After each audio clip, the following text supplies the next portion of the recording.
So there was a question on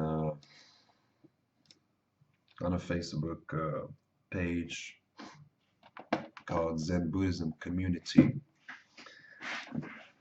uh, which I would like to answer in making a video. So the question is, I am very new to Buddhism. What I know or understand about it can fit inside a raindrop.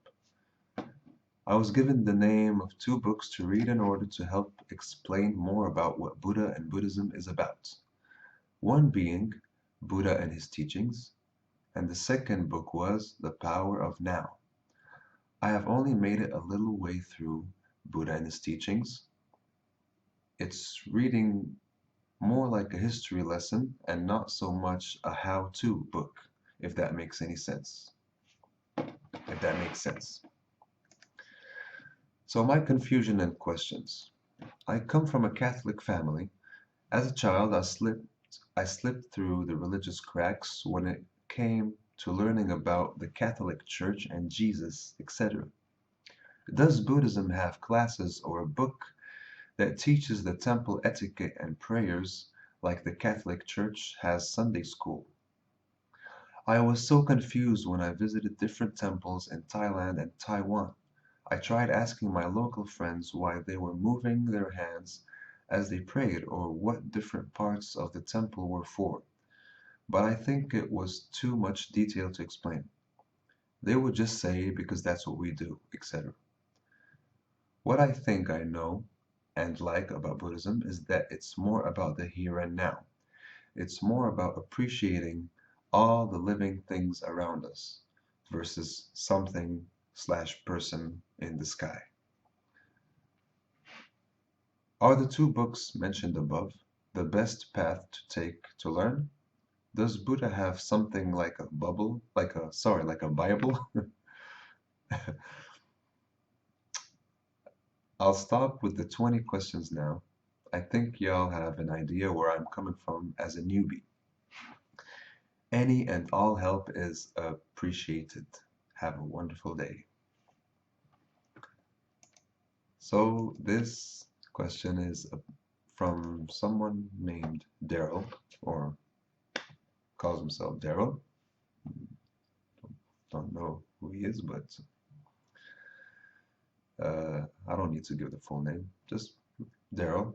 So Daryl, uh, I would love to answer your question, and I do see where you're coming from. Uh, you see, Buddhism did not start off as a religion where you pray and worship and have a belief system and read scripture. It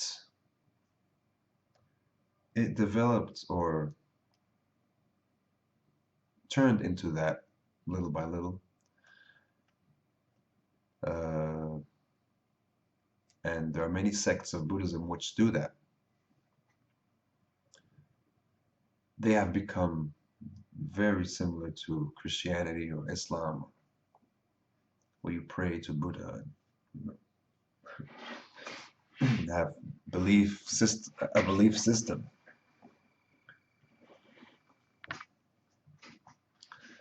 But Zen Buddhism, or Zen, the practice of Zen, which came from Bodhidharma, known to come from Bodhidharma,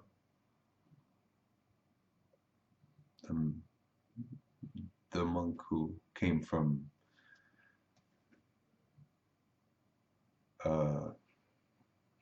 India, South India, to China, and presented Zen, which was known as Dhyan. Dhyan became Chan in China, Chan, and then it traveled to Japan, became Zen. So Dhyan means meditation. But the word meditation in English is not a correct translation of the word dhyan. In fact, there's no word that can describe what dhyan is in English or Latin languages. So the closest they could find was meditation. Meditation in a dictionary does not, I mean, the true English word meditation does not mean anything like emptying your mind or anything. It's meditating on something. Okay? You meditate on something.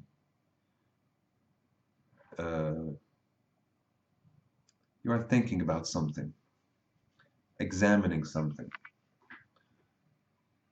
But the true meaning of dhyan or Zen is to heighten your perception, is to see things the way they truly are, not more, not less. And any belief that you may have and that you may hold to in your mind will not allow you to see things as they truly are. That's why Buddhism or Zen, true Buddhism, the true way of Buddha, the true teachings of Buddha, did not imply any belief system. He wanted people to reach to the same state that he was in. Buddha himself said, don't believe anything you read, you hear, you read in a book, religious society itself tells you. Don't even believe what I say unless it deeply agrees with your sense of understanding. Buddha is the only one, or one of the very few people in the whole religious world and religious world at least, who said such a thing. All the others said, follow me. I'm going to, I was sent by God. God sent me. The creator, the man who created this whole universe sent me to save you if you believe in me and him. And if you don't, you will not be saved, and so on and so forth. So there is a very big difference between the traditions of meditation like Zen, Taoism, and some other ones which I'm not very familiar with,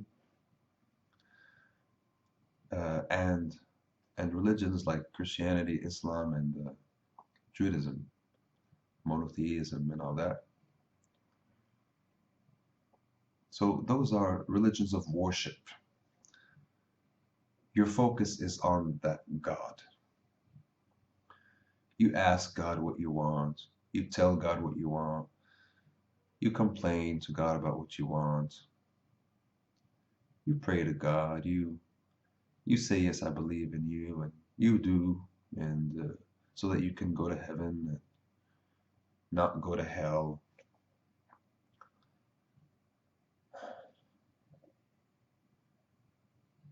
Sin has nothing to do with that. Buddha, the way of Buddha, has nothing to do with that.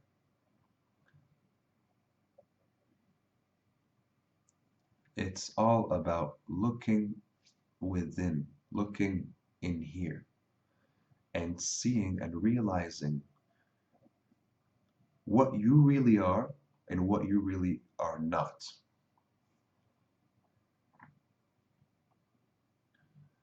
We are made up of different aspects. We have a psychological aspect, or the intellectual aspect, or the mind as we like to call it. Mind is very broad is very broad. It's not specific. We have emotional aspect, which some people refer to as mind also. We have a physical aspect, our body, this body that we can see and touch, and we have energetic body. So Zen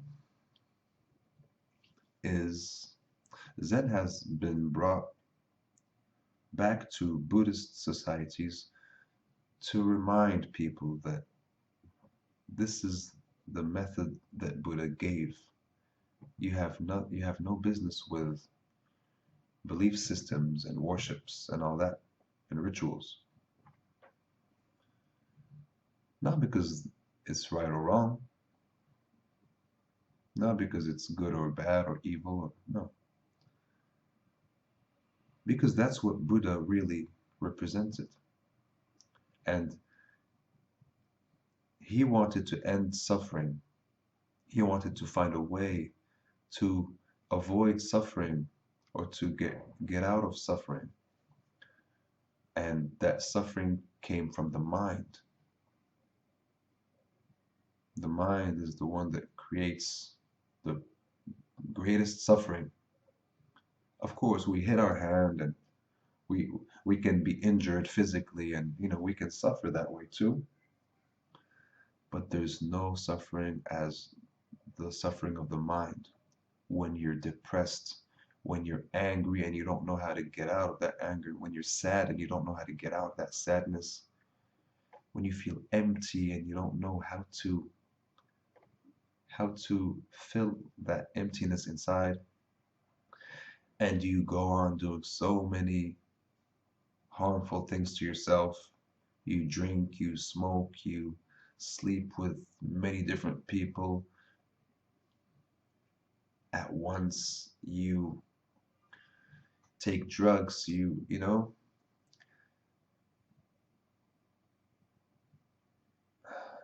these things are harmful to you.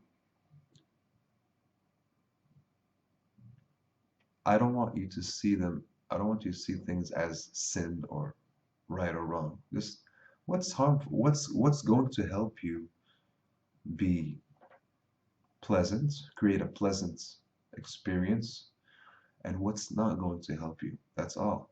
I'm not here to judge or to say what you should and should not do, or make you feel guilty or anything. Absolutely not. Absolutely not. Because religions, the monotheistic ones at least, have uh, used this method of making people feel guilty so much for their own uh, for their own goals, to control people, to keep people in check without physically being there with them. They know that they feel guilty if they do this, so they will avoid it, things like that. But it has destroyed humanity in a big way, in a very big way. And this guilt uh, should really be looked at very carefully and very gently. And,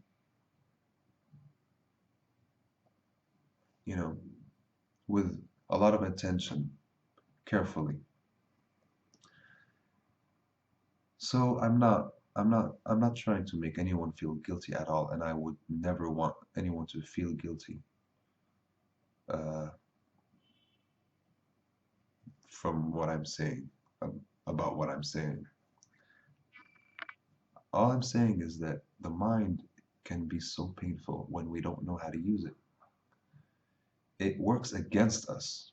Our mind is a tool it helps us in the world, the mind.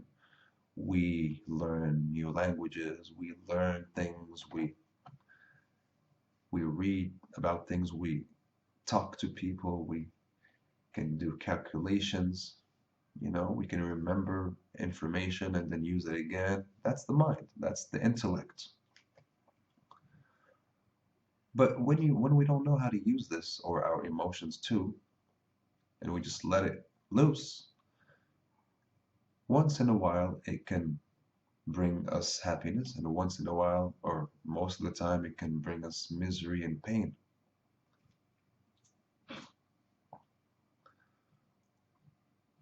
So Buddha's way is to distance ourselves from the mind. Not that we not that we shouldn't have a mind anymore or use it anymore, as many people misunderstand, but just to know that this mind is yours, and yours to use how you want to use it. Your mind does not use you anymore. Your mind is not running loose, doing its own thing anymore. It's not controlling your mind. It's distancing yourself from the mind. It's different. It's not controlling your mind. The mind does not need control. It needs liberation. It's to free your mind. That's the goal of Buddha. To free your mind, or freeing yourself from the mind. When you free yourself from the mind, now you can see it in front of you. You can use it when you need to. You can put it down when you don't need to use it. It's like a knife. A knife, you use it. The sharper the knife is, the more useful it is. But if you don't know how to use a sharp knife, you're gonna cut yourself all over the place, right? If you just take it in your hand and do whatever, you play with it and throw it in the sky and try to catch it, and you're gonna hurt yourself. That's what's happening with our mind. That's why the most intelligent people suffer more. Because the more intelligent you are, the sharper your intellect is. And the sharper it is, the better it can dissect things. And if you're not careful, it's going to dissect you and hurt you. So Buddha's attention was on finding methods to get away from this suffering. So in Zen, we have Zazen, sitting meditation,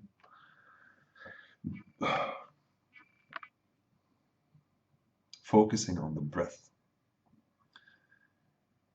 because the breath is something that happens by itself. When you focus on something that's happening by itself, your mind slowly calms down.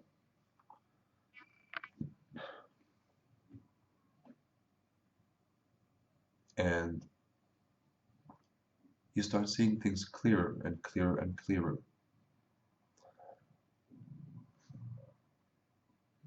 And you distance yourself from the mind when that happens.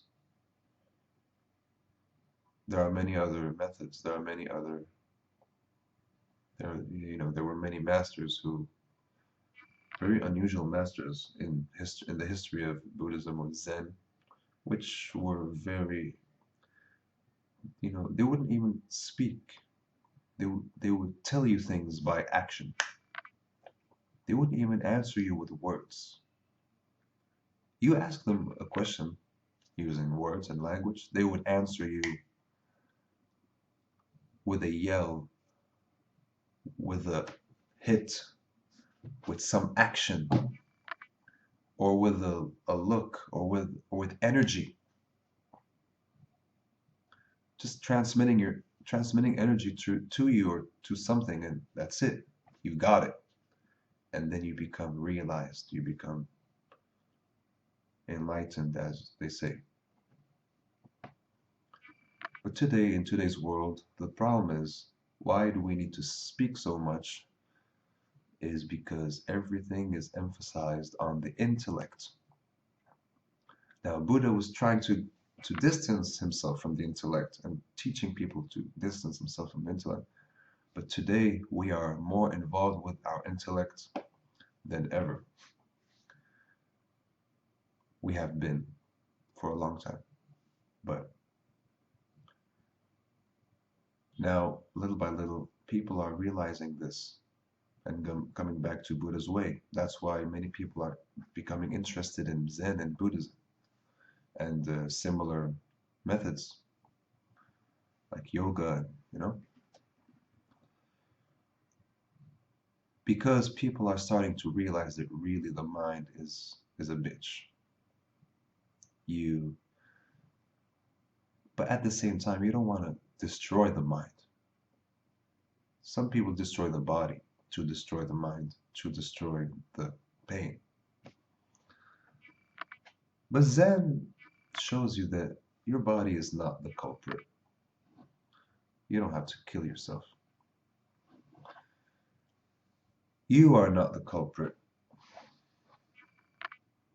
but it's just the mess that you have accumulated, which is endlessly going on, creating illusions, dreams, nightmares, impressions, judgments, conceptions, misconceptions, just endless, and it's driving people mad. Zen is just get away a little and see it in front of you. Once you see it in front of you, oh, that was not me. That was my mind. That was my accumulation. See, because mind is accumulation. What we know as mind is everything that we have been taught or seen or heard, or we accumulated thoughts, impressions, philosophies, beliefs, etc., etc. If we have, that's the mind. What is this body? It's the food that we ate from when we were kids, babies. Without food from the earth, we wouldn't have this body. And oxygen and all that, and sunshine. Without nourishment. So this mind is an accumulation. This body is an accumulation. There's something behind these accumulations. There's a presence. Looking through the accumulated stuff that we did, that we gathered.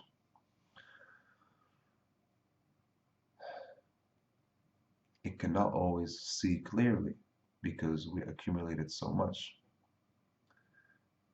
So everything we accumulated, we put it down. Just put it down. Calm it down a little bit, more and more. And then slowly and slowly you begin to see things clearly. You begin to see, okay, that was just my belief. That was just my thought. I got this thought because, okay, that's not me. That's my thought. This body, it's natural to feel that this is us because we feel the pain of this body and everything, or pleasure or anything. But it's yours, but it's not you, okay? The body is yours. The mind is yours, but it's not you. One day, this body, you will give it back to the earth. We have all borrowed it from the earth through the food. One day we have to give it back. We will all do that. The mind is our thoughts and impressions and all that. So many things we learn and we take in, and so many things we forget, we drop, willingly or unwillingly, usually unwillingly. The mind has its own ways. The more you try to do something with your mind, the more you try to force your mind to do something, it's gonna do the opposite. In the sense that the more you avoid thinking about something, that's the only thing you're gonna be thinking about.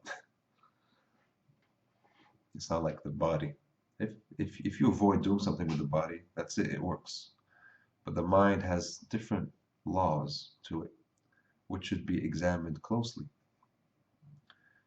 Zen and the Buddha way is an examination of that. Is to understand what the nature of the mind is, how the mind functions, why does it function in these ways, and how to just keep your distance from it so that you don't hurt yourself with it, but you can make it into a very useful tool where you can use it whenever you want and not use it whenever you want, so that you can be peaceful and pleasant within yourself. If you're just looking for peace, be happy and peaceful, that's enough. But if you want to know the very source of existence, you want to know different dimensions of life, of existence, then you have to go beyond this. Then we get into the realms of energy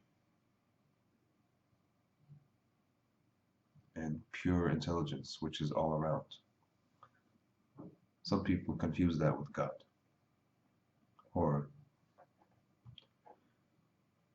refer to that as a God, and that's someone, the creator, and he, and his name and all that.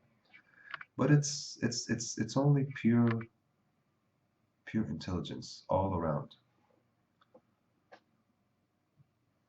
It carries no memory. It's just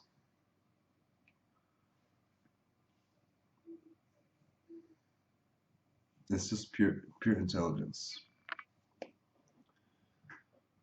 And if you want to know, if you want to be more involved with life, more involved with the source of life, then you work towards this dimension. In India, in yoga, they call it chitta. Chitta is that dimension where it's like a frequency that you can capture or touch or connect to. Once you do that, you can know things before they even happen. You can see things that people around you cannot see, and many years later they cannot see, but you can see it many years before. Things like that. That's what people call mystical, because it's mysterious, it's mystical, it's wow, it's unusual. It's not unusual, it seems unusual because we have been focusing too much on our intellect. All our educational system is based on thinking, memorizing. That's all. And that's why many people have mental diarrhea.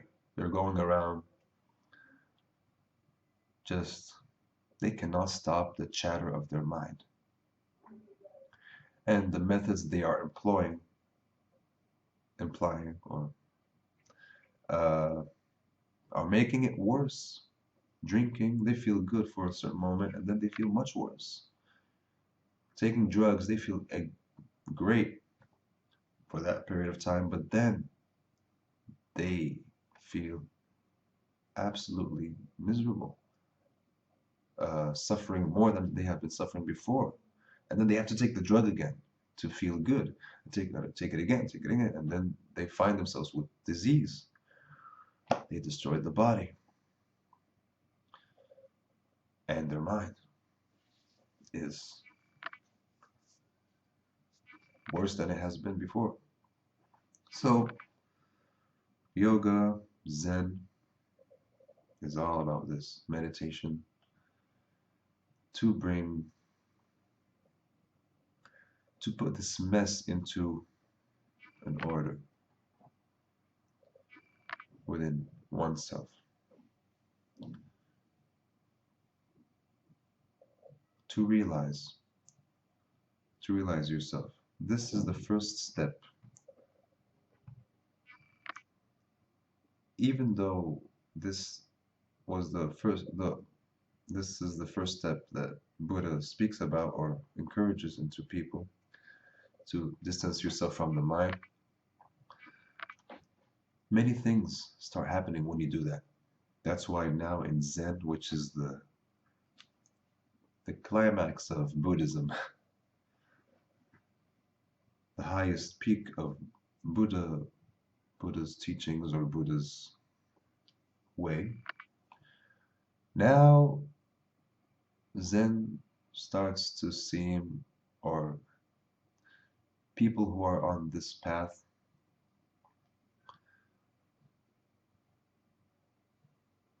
begin to get into mysticism, mystical aspects of life. Because once you distance yourself from the mind and you can see clearly what you are, and the mind is not really you and the body, etc., now you start to see or know the energies behind this. Now you start to perceive things which you have never imagined you would.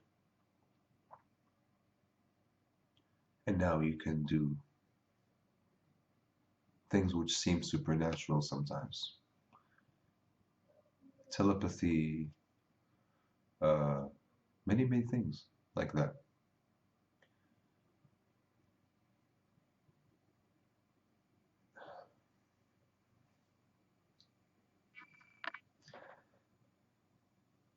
It's not about doing all these things or not. That's not what Zen is for, or that's not the goal or whatever. That's just a byproduct. So, does Zen have a goal? Hmm. It's not really a goal, but you can probably see it as a goal, but it's deeper than that. It's deeper than a goal. It's like you are the goal. You know what I mean? It's not like you're here and the goal is there and you're gonna reach it someday. No, the goal and you are one. It's just you just realize. You don't do anything, you realize. You realize what's already there. You don't do something to get to something. You don't create something. I mean, not in that sense. You just learn how to manage your mind, your emotions, your body, your energy, so that you can see what's real from what's not real. Because the problem with people are they are living based on unreal assumptions, unreal, you know, they're just they're just a mental case. Everyone believes a certain thing, and each one believes it's the absolute truth, and so the world is not made up of good and evil as people think. The world is just made of someone's belief against another person's belief. That's all it is. When someone's belief becomes harmful to us, we call them evil. When someone's belief becomes pleasant to us, we call them good, call them saints. But they're just doing what they believe, you know? They're just doing what they believe. We see things from our perspective only. So, oh, he's evil. No. When you begin to see things from all perspectives, from no perspective. Just see things as they are. Not from here, not from my perspective of who I am, and then I see what the other is doing and what it's, and then I make a general judgment of the whole thing. No, not like that. We distance ourselves and we see, okay, he's doing this because he believes in it. He's not doing it because he's evil. He wants to be evil. No, he maybe he does, but yeah, you know, it doesn't matter. He's doing what he believes. He's doing what he believes should be done. It's one person's belief another against another person's belief. So when we practice Zen, which is not a religion, which is not a belief system, which is not a prayer, Buddha has had no scriptures, but there were methods written down. I don't think it was by him, but by his followers, certainly. Sutras, which speak of Buddha's method. They're devices to help someone reach to that state of being where you can distance yourself and see clearly what you are and what you are not, what you have only accumulated. It's like you believing that you know this is you, but this is your clothes. If you believe this is you, the minute someone will, you know, will dirty your clothes or cut your clothes, you're gonna feel so hurt. You can cry, you can kill out of as a reaction. But these clothes, we all know that they are just clothes. We can just take them off and put on new clothes or no clothes or whatever. So that's what Zen is. That's what Buddha's teaching really is. It's all about realizing what you are and what you are not. Peace of mind and happiness and all of that comes as a result of self-realization. It's not the goal in itself. Many people think that we do Zen so we can be happy, we can be peaceful. You will be peaceful. It's not that you won't, but that's not the goal. That's just the results.